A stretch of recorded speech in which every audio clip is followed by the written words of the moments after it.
அஸ்ஸலாமு அலைக்கும். Hi everyone, welcome back to my channel. இன்றைக்கி இந்த வீடியோவில் என்ன பார்க்க போகிறீங்கன்னா ஒரு தேர்ஸ்டே அன்னைக்கு day in my life video மாதிரி தான் எடுத்திருந்தேன்.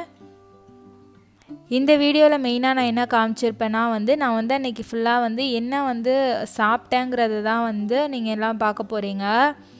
இது எல்லாமே நான் டயட்டில் இருக்கிறப்ப என்னென்ன சாப்பிடுவேங்கிறத தான் பார்க்க போகிறீங்க. Morning breakfast முசல்லி செஞ்சுருந்தேன். முசல்லி அது எப்படி எதில் பண்ணியிருப்பாங்கன்னா ஃபுல் ஹோல் ஓட்ஸில் செஞ்சுருப்பாங்க. இதை நீங்கள் கொஞ்சோண்டு தயிரில் மேரினேட் பண்ணிவிட்டு கொஞ்சோண்டு ஹனியை ஆட் பண்ணி ஃப்ரூட்ஸ் உங்களுக்கு என்ன ஃப்ரூட்ஸ் வேணுமோ அதை ஆட் பண்ணி சாப்பிட்டா நல்லா டேஸ்ட்டாக இருக்கும்.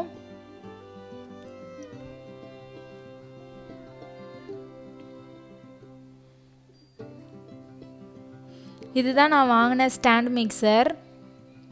அந்த பட்டனை ப்ரெஸ் பண்ணிவிட்டு அதை தூக்கணுன்னா அது ஓப்பன் ஆகிடும். இதில் 3 அட்டாச்மெண்ட் ஒன்று வந்துச்சு.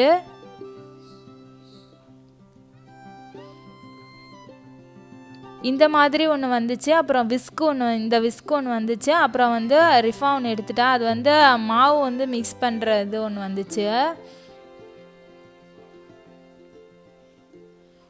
எனக்கு இந்த ரெட் கலர் நான் பிடிச்சிருந்துச்சு. அதனால தான் நான் ரெட் கலரில் வாங்கினேன்.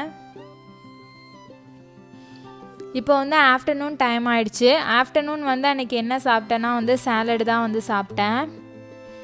நான் டயட்டில் இருந்தேன்னா தயிர் நான் நிறையாவே சேர்த்துக்குவேன். நீங்கள் ஃபுல் ஃபேட் தயிர் சேர்க்காகட்டி கூட லோ ஃபேட் தயிர் ஆட் பண்ணிக்கலாம். இதில் பாயில்டு சிக்கனு, அப்புறம் லெட்டஸ் லீஃபு, அப்புறம் குக்கும்பர் இருந்துச்சு. இது எல்லாத்தையும் தயிரில் மிக்ஸ் பண்ணி, அப்புறம் எனக்கு மேங்கோஸ் சாலடில் ஆட் பண்ணால் பிடிக்குங்கிறதுனால மேங்கோஸ் ஆட் பண்ணியிருந்தேன்.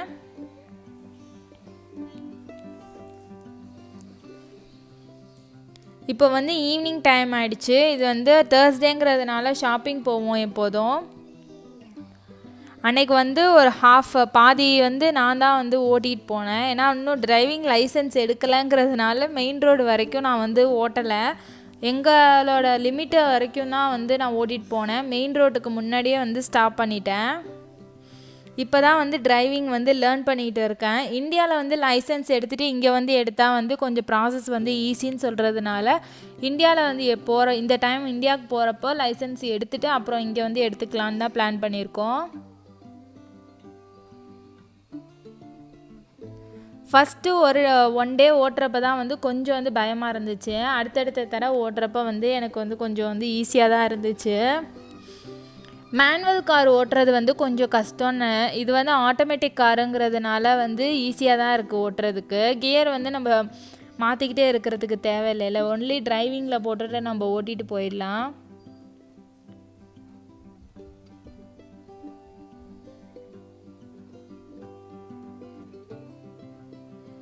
இந்த வீடியோ என் ஹஸ்பண்ட் தான் எடுத்தாங்க.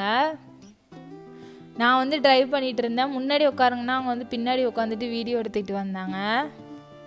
என்னை நம்பி ரிஃபாவும் அவங்களும் 2 மெயின் ரோடு வரைக்கும் வந்துடுச்சுவோ. நல்லா தான் இப்போ கொஞ்சம் ஓட்டி ட்ரைனிங் ஆகிடுச்சு. இப்போ டெய்லி ஒரு 15 to 20 மினிட்ஸ் எங்கள் வீட்டுக்கு வெளியிலே ஒரு 2 தெருவு கிட்டக்க ஓட்டிகிட்டு தான் வந்துகிட்டு இருக்கேன். ஏன்னா இப்போ தான் கொஞ்சம் நம்ம கற்றுக்கிட்டா இந்தியாவில் போய் லைசன்ஸ் எடுக்கிறது ஈஸியாக இருக்குங்கிறதுனால இப்போ கற்றுக்கிட்டு இருக்கேன். இப்போ ரிவர்ஸ் எல்லாம் கொஞ்சம் எப்படி எடுக்கிறது அதெல்லாம் கற்றுக்கிட்டு இருக்கேன்.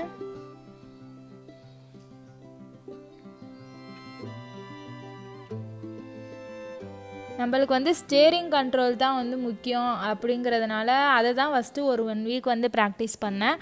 இப்போ கொஞ்சம் அந்த ஸ்டேரிங் கண்ட்ரோல் வந்ததுனால இப்போ கொஞ்சம் ரிவர்ஸு அந்த மாதிரி இதெல்லாம் கொஞ்சம் ப்ராக்டிஸ் பண்ணிகிட்டு இருக்கேன்.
ஒரு வழியாக மெதுவாக ஓட்டிட்டு வந்து இங்கே வந்து பார்க்கிங் பண்ணிவிட்டு அப்புறம் வந்து என் ஹஸ்பண்ட் வந்து மாறிக்கிட்டாங்க. இதுக்கப்புறம் ரோடு வந்து மெயின் ரோடு வந்து ஜாயிண்ட் ஆகும். அங்கே வந்து கார்லாம் வந்து ரொம்ப ஸ்பீடாக போகுங்கிறதுனால நான் மெயின் ரோடு வரைக்கும்லாம் ஓட்டிகிட்டு போகலை.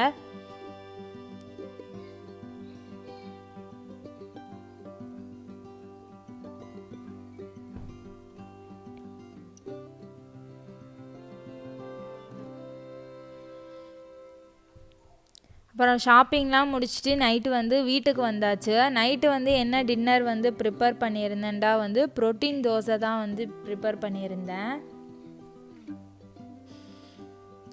ரிஃபா பார்க்க ரொம்ப க்யூட்டாக இருக்குல்ல. ரிஃபா வந்து அந்த பேக்கை மாட்டிக்கிட்டு தான் வெளியில் வருவேன்ட்டு சொல்லிட்டு தான் வந்து மாட்டிக்கிட்டு வந்தா. இப்போ இந்த தோசை எப்படி செய்கிறதுன்னு பார்க்கலாம். இதுக்கு வந்து சன்னா வந்து 2 வெள்ளை சன்னாவும் எடுத்திருக்கேன், கருப்பு சன்னாவும் எடுத்திருக்கேன். ரெண்டும் ஹாஃப் கப்பு வந்து சேர்த்து 1 கப் அளவுக்கு வந்து ஊற போட்டேன். ஓவர் நைட் அது வந்து ஊறுச்சு. வெந்தயம் வந்து 1 டீஸ்பூன் அளவுக்கு எடுத்துக்கோங்க. அரிசி 2 டேபிள் ஸ்பூனு, அவல் வந்து ஒரு 2 டேபிள் ஸ்பூன் எடுத்துக்கோங்க. எல்லாத்தையும் வந்து நல்லா ஊற வச்சுருங்க.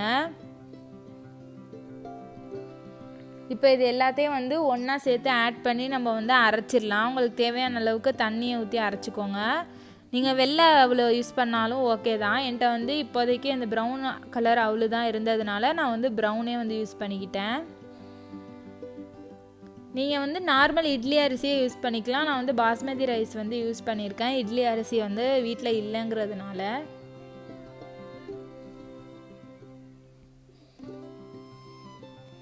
நம்ம தோசை மாவு வந்து எந்த கன்சிஸ்டன்சியில் இருக்குமோ அந்த அளவுக்கு இருந்தால் போதும். இது வந்து கொஞ்சம் திக்காக இருக்குங்கிறதுனால நான் வந்து எக்ஸ்ட்ரா கொஞ்சமாக வாட்டர் வந்து ஆட் பண்ணிக்கிட்டேன்.